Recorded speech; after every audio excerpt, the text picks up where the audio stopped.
Risa NIM 431141759. Di sini saya akan mempresentasikan hasil review jurnal saya dengan judul Sintesis dan Karakterisasi Nanopartikel Perak dan Aplikasinya sebagai Sensorion Logam. Pendahuluan. Nanopartikel perak merupakan salah satu material nano yang banyak dipelajari karena memiliki sifat fisika, kimia, dan mikrobakterial.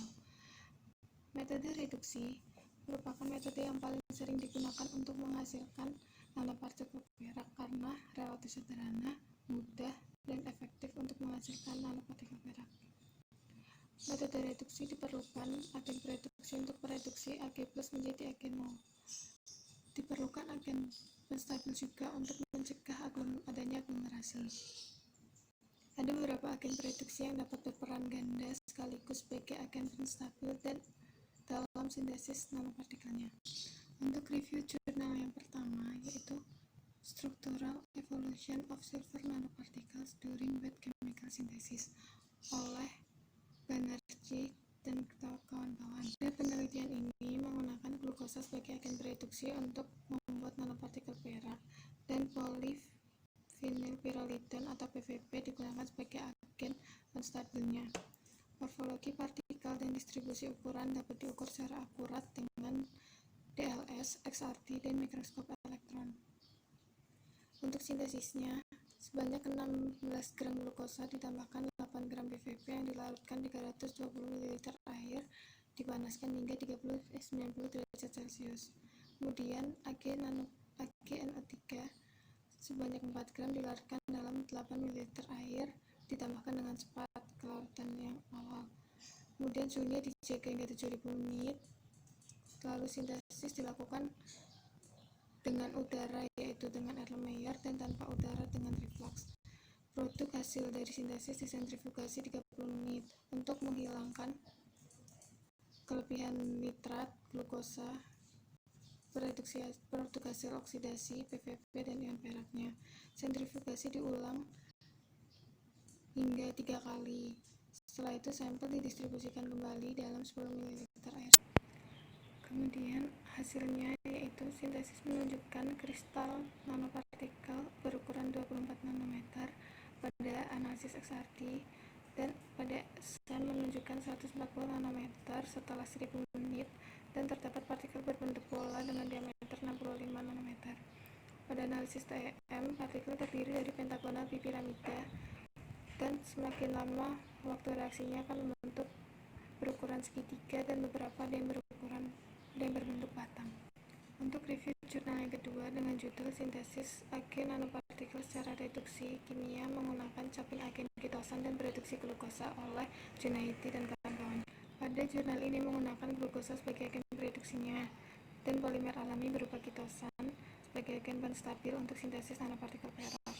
Bentuk dan ukuran nanopartikel dikarakterisasi dengan UV-Vis, PSA, dan TEM.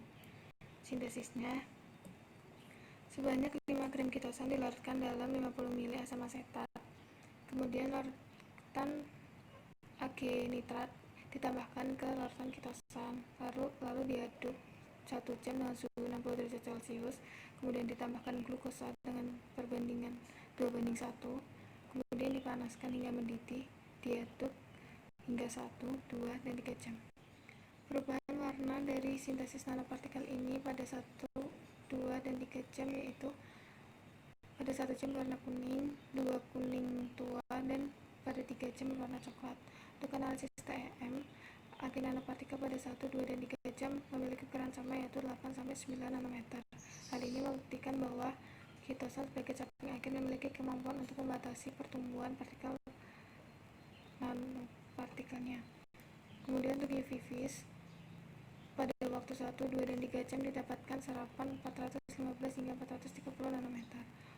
Pada analisis PSA, distribusi ukuran nanopartikel peraknya dalam ketosan memiliki ukuran partikel rata-rata di atas 500 nanometer. Untuk review jurnal yang ketiga yaitu Green Synthesis of Silver Nanoparticles Using Acacia Lignin, Their Cytotoxic, Catalytic, Metal Ion Sensing Capability, and Antibacterial Activity oleh Adil dan kawan-kawan. Pada jurnal ini menggunakan lignin yang berperan ganda yaitu sebagai agen pereduksi. sintesis nanopartikel peraknya. Sintesisnya, bubuk lignin diekstraksi dengan etanol menggunakan Soxhlet dengan perbandingan 1:10. Kemudian diberi label ekstrak etanol lignin. Ekstrak lignin dicampurkan ke 27 ml AgNO3 dengan konsentrasi 1 mmol. Campuran dipanaskan dengan hot plate di 80 derajat selama 30 menit, kemudian sampel dikeringkan dengan oven. Setelah terbentuk agen nanopartikel diuji untuk uji sensor. Hasilnya, untuk analisis UV vis, agen nanopartikel tercatat pada puncak 410 nanometer.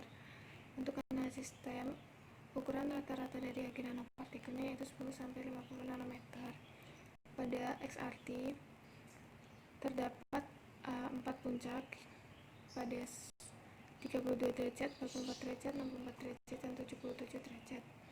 Untuk spektrum ukuran partikel AgNP yang disintesis mempunyai diameter rata-rata agen nanopartikel berkisar 2-26 nanometer.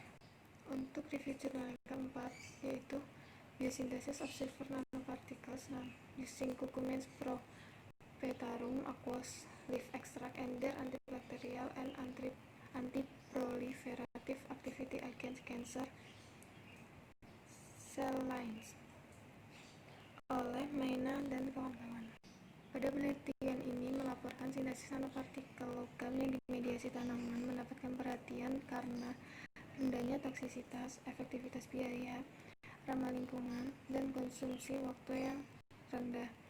Untuk sintesisnya, daun Curcumis propetarum dikeringkan kemudian dijadikan bubuk 15 gram. Kemudian daun dilarutkan dalam air. Larutan agenitrat 1 nanomolar dibuat sebanyak 90 ml. Sebanyak 10 ml ekstrak ditambahkan ke larutan agenitratnya, kemudian ditunggu selama 3 jam hingga perubahan warna. Untuk hasilnya, pada analisis UV vis terdapat puncak absorbansi sekitar 420 nanometer. Untuk distribusi partikelnya 90 nanometer dengan indeks polidispersi rendah 0,3. Pada analisis XRT terdapat 3 puncak pada 111, 200, dan 311. Untuk ukuran CP agen nanopartikel pada analisis SEM yaitu kisaran 30 hingga 50 nanometer. Untuk review jurnal yang kelima, A Silver Nanoparticle Based Colorimetric Detection of Fe2+ oleh Handayani dan kawan-kawan. Dalam penelitian ini, nanopartikel perak diperoleh melalui biosintesis menggunakan ekstrak air dan bispul. Kemudian diuji dengan 6 ion logam yaitu Pb, Zn, Co, Mg, Mn, dan Fe pada konsentrasi 1000 mg per liter. Untuk sintesisnya, nanopartikel perak disintesis dengan menggunakan ekstrak dan bispul. AgNP hasil biosintesis digunakan sebagai sensor ion logam. AgNP ditambahkan ke masing-masing ion logam dengan rasio 1:1 volume per volume. Setiap perubahan warna dibandingkan dengan solusi dari agen nanopartikelnya. Warna yang paling berbeda diuji lagi dengan berbeda konsentrasi, yaitu 0,1, 1, 10, 100, 500, dan 1000 mg per liter. Untuk hasilnya, nanopartikel perak yang diperoleh memiliki warna larutan kecoklatan. Pada analisis UV vis, puncak absorbansi sekitar 350 hingga 450 nanometer. Ukuran partikel nano berkisar 30 nanometer dan berbentuk bulat. Uji sensor sensitif pada Fe2+ karena menunjukkan warna yang kontras. Kemudian Fe2+ diuji lagi dengan berbeda konsentrasi dan didapatkan deteksi 0-100 mg per liter. Fe2+ memiliki warna kuning hingga coklat. Namun untuk Fe2+ dengan konsentrasi 100-1000 mg per liter hasilnya menunjukkan warna hijau keabu-abuan. Sekian presentasi dari saya. Wassalamualaikum warahmatullahi wabarakatuh.